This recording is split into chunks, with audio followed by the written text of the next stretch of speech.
Yeah.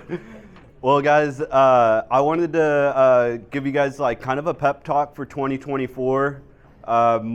There's a lot I can say about my roofing company being awesome, but I wanted to like veer away from that and give us some talks for some of the younger guys, some of the newer businesses, and maybe for some of the older businesses.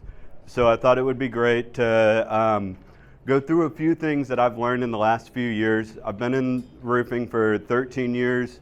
9 of those years I've owned my own company. And there's been ups and downs, lots of ups and lots of downs. But through all these hardships and through all these small failures, I've had huge successes and really things that have pushed me to different levels. And also there's been things that have held me down or held me back from going to the next level of business. We all want to make it to the 10 million, make it to the 100 million mark, but sometimes we don't realize that the biggest person holding us back or the biggest bottleneck in our company, unfortunately, is ourselves. We can blame it on anything. We can blame it on our employees, the economy, the cold weather. It's not true. It's us. Like, you can get out there and roof stuff in the winter in Canada. They still roof stuff. They have there's bad employees at every company, but somehow Walmart finds plenty of good employees too.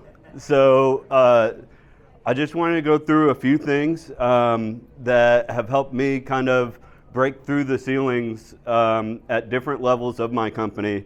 One of the first things is a traumatizing event or a storm hits your house, and hurricane or tsunami, we're devastated, right? Like, we're all like heartbroken, and there's a different way to look at things sometimes, a more positive way. If you come at it from positivity and know that, hey, maybe my roof was like on the last 2 years of life.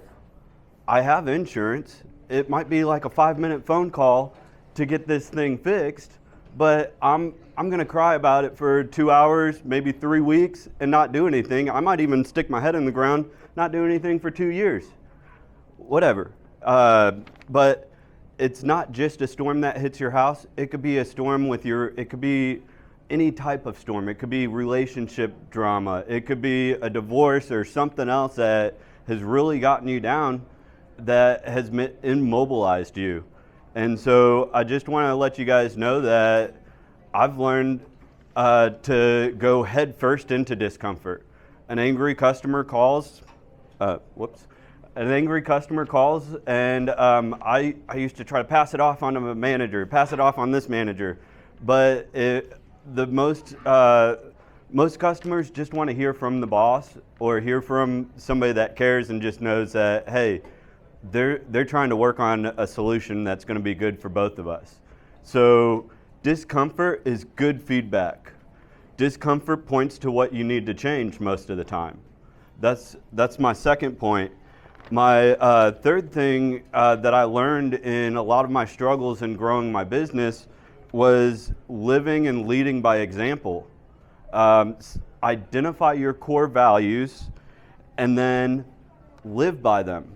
Put them up on the wall at your office, put them on your shirts or put them on your marketing material. So you have to see that every day, and you have to know that you're either a fraud or you're that guy living by your core values.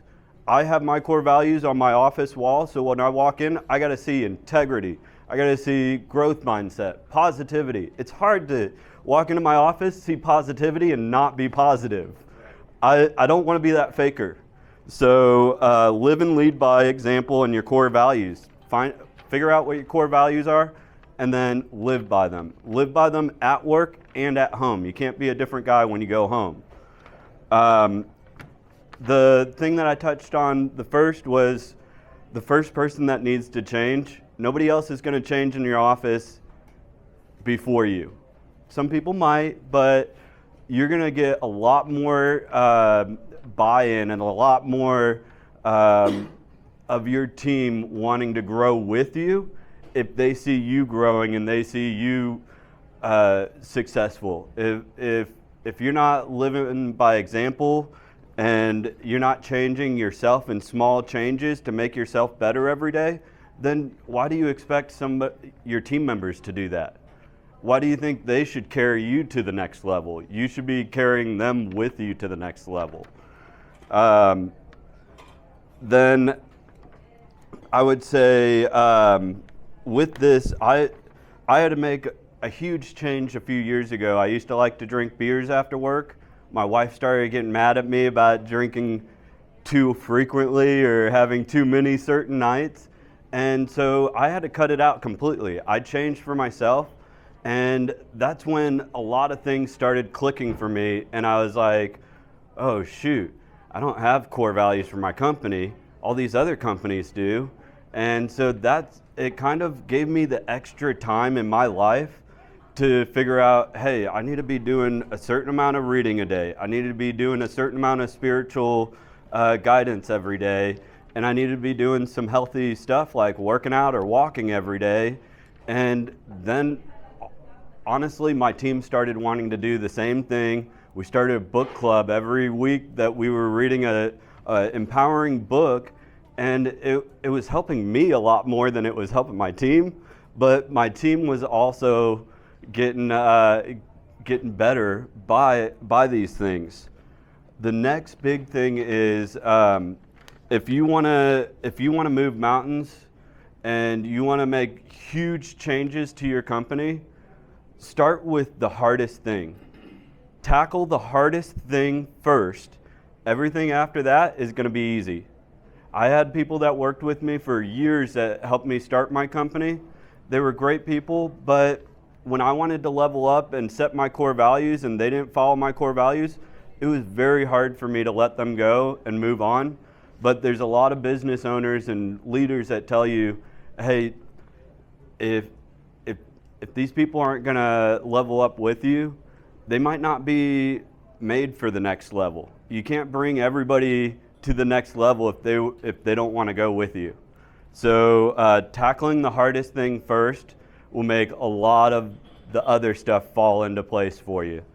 And the last thing I would love to say is persevere and just be resilient, be persistent.